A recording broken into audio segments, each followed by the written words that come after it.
Nous sommes lundi et Abdoul Karim Bandé, le directeur général du cabinet Salomon Conseil, est notre invité du jour. Avec lui, nous parlons aujourd'hui de la thématique de la foi. Bonjour et bienvenue. Merci, bonjour. Déjà, la foi n'est-elle pas un sujet religieux? Pourquoi en parler au Déj Info de ce jour? C'est vrai que c'est une question que je me suis posée. Bonjour déjà à tous nos auditeurs et téléspectateurs. Parler de foi dans une émission comme celle-là. Oui, parce que je crois aussi, un de mes combats, et j'en parle dans mon livre, c'est que la spiritualité est une compétence. Et nous avons eu tendance à l'enfermer dans le carcan religieux.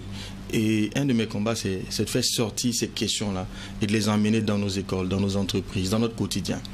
Parce qu'il y a un courant philosophique, religieux qui s'appelle le dualisme.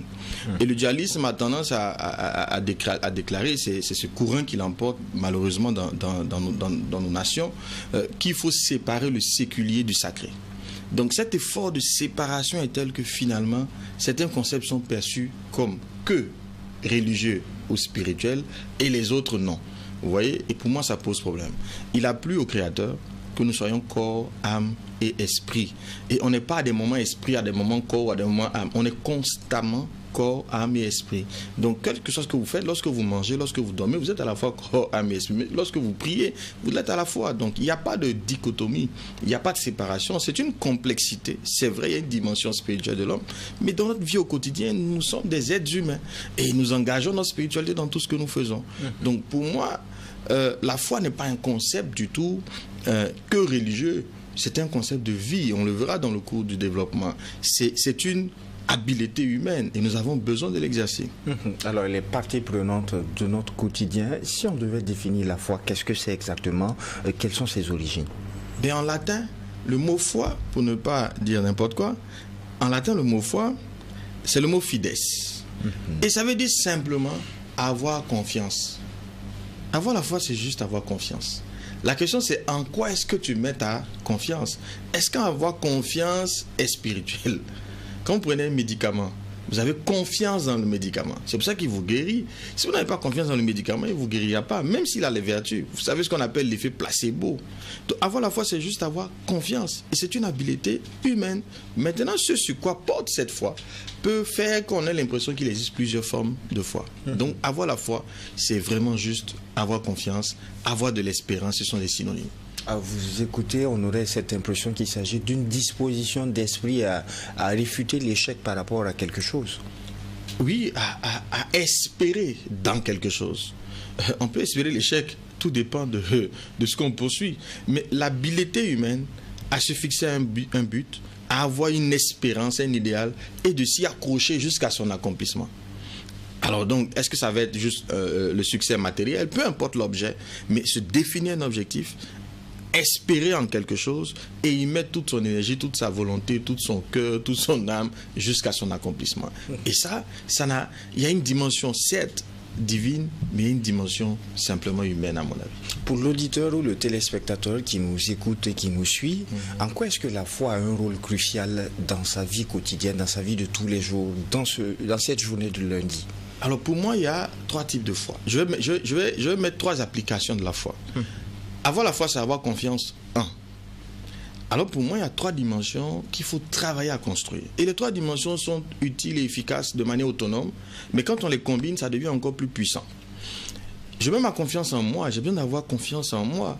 Si vous n'avez pas confiance en vous, c'est de la foi en soi, en ses capacités. Et l'homme a cette habileté. Mais si dans votre journée, vous vous levez pessimiste, découragé, convaincu que vous ne pouvez pas y arriver, mais vous n'y arriverez pas. Même si vous mettez votre foi en autre chose. Mais ça commence déjà par avoir la foi en soi. Et tous les jours que nous levons, nous évoluons dans de l'incertitude. Et justement, la foi est cette capacité qui nous permet d'avancer dans l'incertitude. Parce que la vie est une incertitude constante. Personne de nous ne sait comment finit l'année. Personne de nous ne sait comment sera le lendemain. Même cette journée, tu ne sais pas comment elle se termine. Mais il faut quand même continuer à espérer. Arrêter d'espérer, c'est commencer à mourir. Donc avoir déjà la confiance en soi. Ensuite, la confiance même dans l'avenir. Moi, dans mes capacités à faire quelque chose, à accomplir une chose, à réaliser, mais aussi dans ce que l'avenir me réserve de bonnes choses. Si vous êtes convaincu que l'avenir va être sombre, négatif, vous n'aurez que des problèmes, c'est toujours d'ailleurs à vous que ça arrive, ça vous arrivera. Parce qu'il vous sera toujours fait selon votre foi. D'accord? Donc la foi dans l'avenir, pour moi, qui est un exercice important à développer. Et la foi en Dieu. Et malheureusement, quand on parle de foi, on lit ça constamment à Dieu. Oui, il y a la foi en Dieu qui est extrêmement importante. Dans mon expérience personnelle, la foi en Dieu m'a permis de découvrir la paix. Si je dois faire la distinction entre ces trois fois, c'est que la foi en soi va te permettre de réaliser des choses, mais tu auras du questionnement. Tu auras toujours des doutes sur le futur. Parce que la plus grande peur de l'homme, vous savez c'est quoi? C'est la mort. Hein? La plus grande peur de l'homme, c'est la mort. Pourquoi on en a peur? Parce que c'est de l'incertitude. Aucun de nous, à part la foi qui nous aide à saisir la vie après la mort, nous sommes dans une incertitude constante. Et cette peur du lendemain, on ne sait pas ce qui nous attend après ça, fait que justement, même si on réalise des choses, on est dans une insatisfaction permanente. J'ai aimé, pour lier la question du sacré et justement cette question d'espérance, je suivais Elon Musk encore dernièrement, qui qui dit qu'il s'est toujours posé des questions. Mais qu'est-ce qu'il y a? Pourquoi il est sur cette terre? Où est-ce qu'il va? Ce sont des questions existentielles que nous nous posons tous. Mais quand tu pousses la réflexion, tu arrives à la frontière de la mort. Et là, tu n'as plus de réponse. Mais lui, il commence à intégrer le fait qu'il y a un Dieu. Et justement, cette espérance dans un Dieu nous donne la paix. Mais les autres formes de foi ne nous donneront pas de paix. Parce qu'on sera constamment dans une insatisfaction, dans une recherche toujours de performance, d'accomplissement. Mais quand on finit d'accomplir, on est dans le même état. Les mêmes questions demeurent. Et là où la foi en Dieu, pour moi, permet de nous équilibrer entre nos ambitions, notre volonté d'accomplir des choses, et puis le fait d'être satisfait simplement de la vie, de ce qu'on a au quotidien. Pour moi, c'est un équilibre que ces différentes foi permettent d'obtenir. À vous écouter, ça fait plaisir à entendre que la foi, elle est aussi placée dans le divin. Mais là où le questionnement se trouve, c'est que lorsqu'on fait la promotion un peu de la foi en soi, est-ce qu'on ne pousse pas à l'éloignement de la foi vers le divin? C'est un vrai risque, je le partage. C'est un risque à la fois, mais en même temps, tous ceux qui essaient de retirer le risque de la vie humaine, je me demande si on ne contredit pas Dieu à un moment donné lui-même. Dieu crée l'homme dans le jardin d'Éden et puis il met un risque lui-même là-bas. Il met un arbre qu'il appelle l'arbre de la connaissance du bien et du mal. Il aurait pu le retirer. Mon épouse est monitrice à l'école du dimanche et elle me dit, j'en discutais avec elle hier nuit pour préparer l'émission, et puis elle me dit, tu sais, les enfants nous posent toujours cette question. Pourquoi Dieu n'a pas simplement retiré l'arbre et puis on n'aurait pas de problème? Mais il a plu à Dieu qu'il y ait ce risque. D'accord? C'est la même question qu'on se pose sur le diable. Mais pourquoi Dieu ne l'arrête pas et puis bon, c'est fini? Non, je crois que ça fait partie du jeu. À vouloir éliminer le risque, finalement, on va créer... on ne seront plus des êtres humains, mais nous serons des animaux. Parce que l'animal n'a pas de choix, il n'a pas d'option. Mais nous avons le choix. Nous avons la liberté de choisir. Et pour moi, justement, être capable de développer à la fois la confiance en moi et en même temps de trouver l'équilibre pour développer ma confiance en Dieu, pour moi, les deux font de moi un être humain. Mais si je ne suis condamné qu'à faire une seule chose, finalement, je n'ai pas de liberté de choix.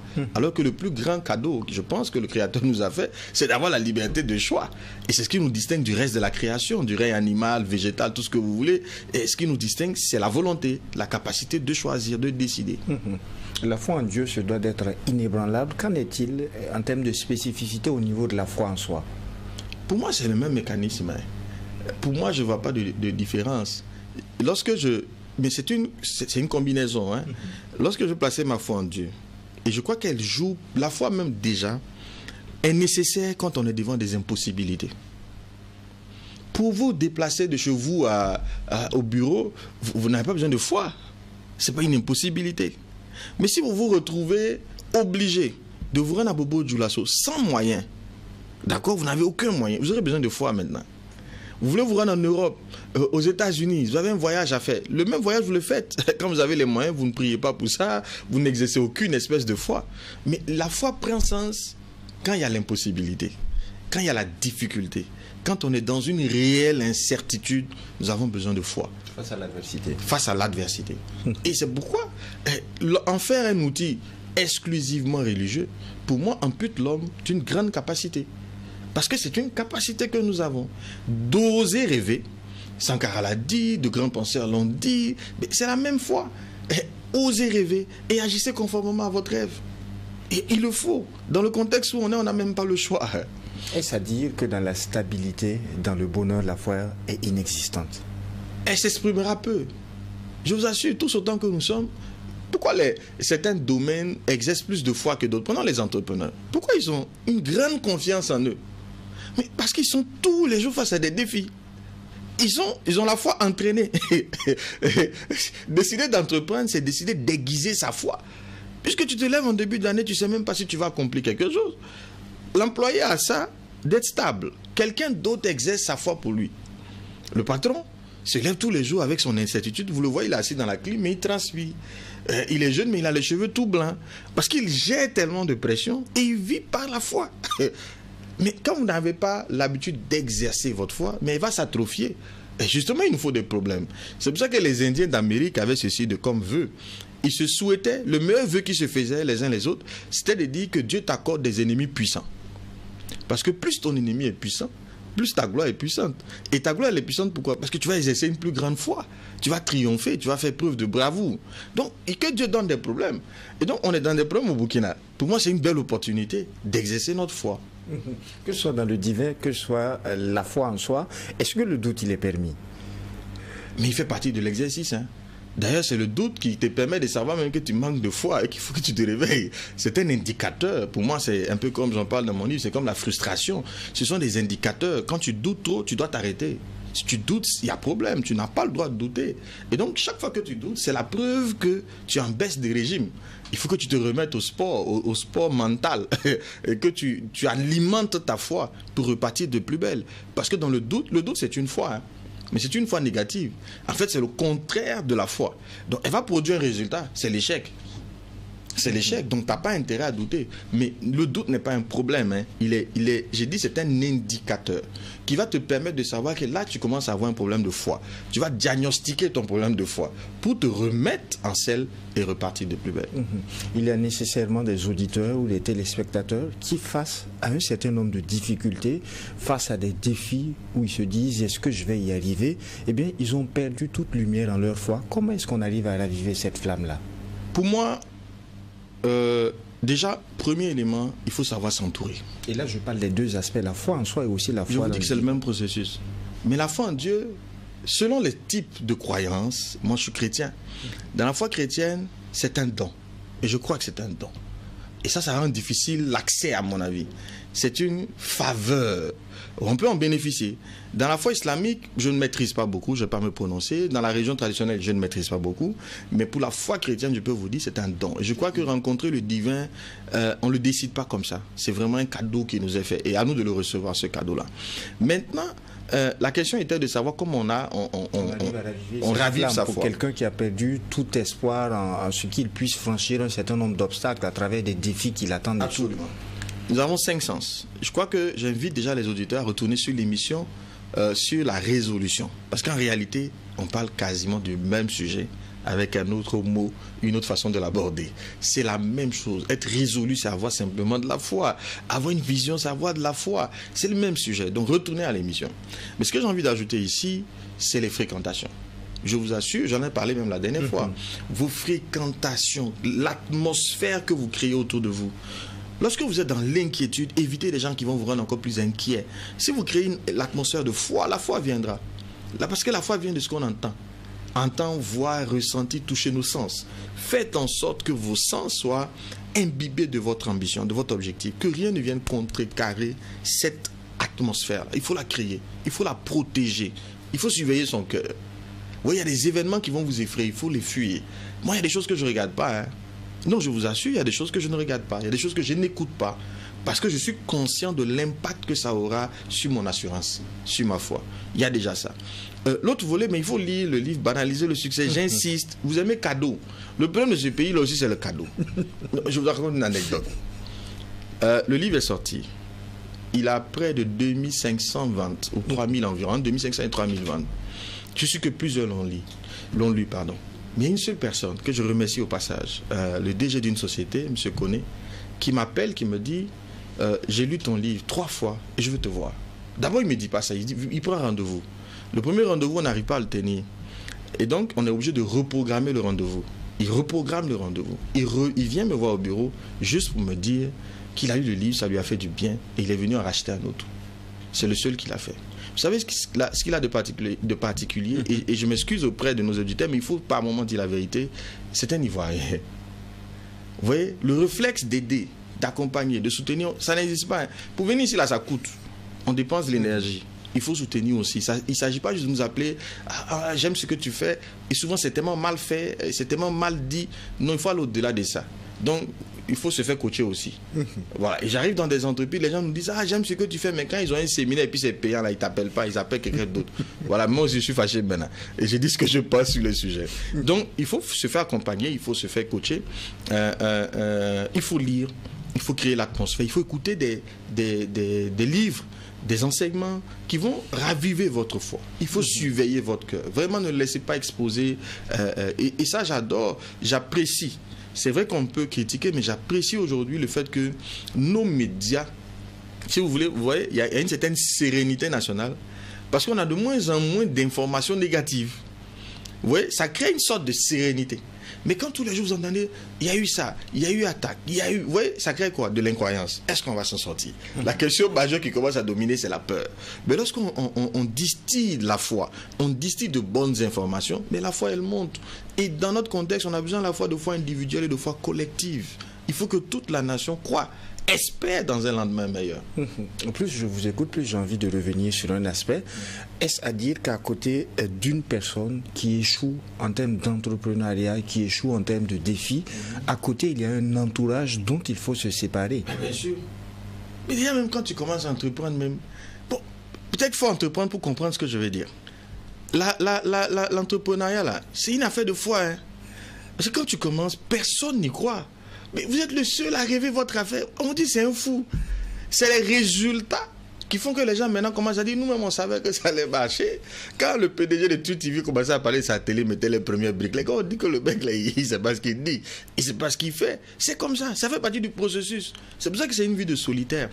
Et si tu ne veilles pas sur les personnes que tu fréquentes, mais ils vont te décourager. Déjà, toi-même, tu fais face à l'adversité tous les jours. Si en plus tu rentres chez toi, tu as une femme qui t'attend, qui passe le temps à te critiquer, à te mettre de la pression. Tu sors, tu as des amis, des parents, mais tu vas finir par dire, bon, ils ont certainement raison, je veux retourner à l'emploi. Maintenant, c'est pas non plus une sorte de... Comment je vais dire ça? Il ne faut pas être têtu. Il y a un moment, il faut s'asseoir et faire des bilans. C'est parce que c'est aussi de la stratégie. Moi, je connais des gens qui ont commencé à entreprendre, se sont rendus compte qu'ils n'étaient pas bien préparés. Ils sont retournés à l'emploi stratégiquement et ils sont revenus plus tard, mieux préparés. Parce qu'on ne se lève pas aussi, parce qu'on a écouté M. Bandé, il a dit d'avoir la foi et puis je me lève, je démissionne du entrepreneuriat. Non, il y a une préparation à avoir. Il faut être sûr d'être entrepreneur.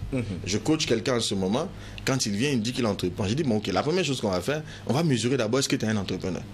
Parce qu'avant d'entreprendre, il faut être entrepreneur. C'est parce que tu as un numéro, il faut que tu es entrepreneur. Hein. Tu es entrepreneur avant d'entreprendre. Ce n'est pas la création de l'entreprise qui fait de toi un entrepreneur. Donc si tu n'as pas fait ce travail d'aligner ton mindset à un niveau entrepreneurial, et puis tu y vas, mais tu vas dire que l'entrepreneuriat est difficile, mais en fait c'est toi qui n'es pas prêt. Alors, toute dernière question, comment avoir la foi dans ce contexte de fin d'année? Nous sommes à pratiquement une semaine pour être dans le mois de décembre, et aussi dans le contexte économique que connaît le pays, dans le contexte sécuritaire également. Non, moi je crois, c'est pour ça que ce thème, moi, il m'a parlé. Parce que moi-même, je me pose des questions. J'ai des factures à payer. Et puis je vois encore des gens qui viennent te solliciter financièrement. Et le niveau augmente tellement que tu te dis, mais waouh, la situation est difficile pour toi, pour d'autres, etc. Et la tendance, c'est de vouloir abandonner. Et voilà pourquoi je suis venu dire à quelqu'un, n'abandonne pas. Aie la foi. Et la foi dans l'avenir, dis-toi que c'est possible, crois. Et pour ça, il faut nourrir, il faut le déclarer aussi, il faut le répéter, il faut créer l'atmosphère. Va regarder des films qui vont te challenger. Écoute, fais en sorte que tes sens, j'insiste, soient imbibés d'espérance. Fais tout pour que l'espérance soit tous les jours devant tes yeux. Que tu les écoutes, que tout ce que tes oreilles entendent soit en phase avec l'espérance, avec la croyance, avec l'action. Parce que la foi doit te pousser aussi à l'action. Il faut que tu agisses. La foi, c'est pas juste passer un bon moment en train juste d'imaginer, de rêver. Quand on a fini de faire ça, il faut se lever, il faut agir. Donc, aie la foi, lève-toi, agis. Demain sera meilleur. Crois-le, demain, là, il n'y a rien à faire. Ça sera meilleur. Pourquoi ça ne doit pas être meilleur? Il y a un Dieu qui vit, non? Ça sera meilleur, tu as des capacités, tu vis, tu as de l'espoir, ça sera meilleur. Mais il faut se lever, il faut croire, il faut continuer à croire qu'on va s'en sortir. Un dernier mot pour motiver nos auditeurs et téléspectateurs en ce lundi. Soyez heureux. Soyez heureux, quelle que soit la situation, soyez heureux et mettez-y tout votre cœur, tout votre âme, tout votre esprit et la foi en Dieu viendra vous aider. Merci Abdul Karim Bandé. Merci. Vous êtes auteur, vous êtes également le directeur général du cabinet Salomon Conseil. Exact. Merci d'être avec nous tous les lundis pour le bien de nos auditeurs et téléspectateurs. Ainsi se referme ce premier numéro de la semaine du DEJ Info. En attendant de vous retrouver demain pour un second numéro, non seulement portez-vous bien, ayez la foi et surtout que Dieu bénisse le Burkina Faso.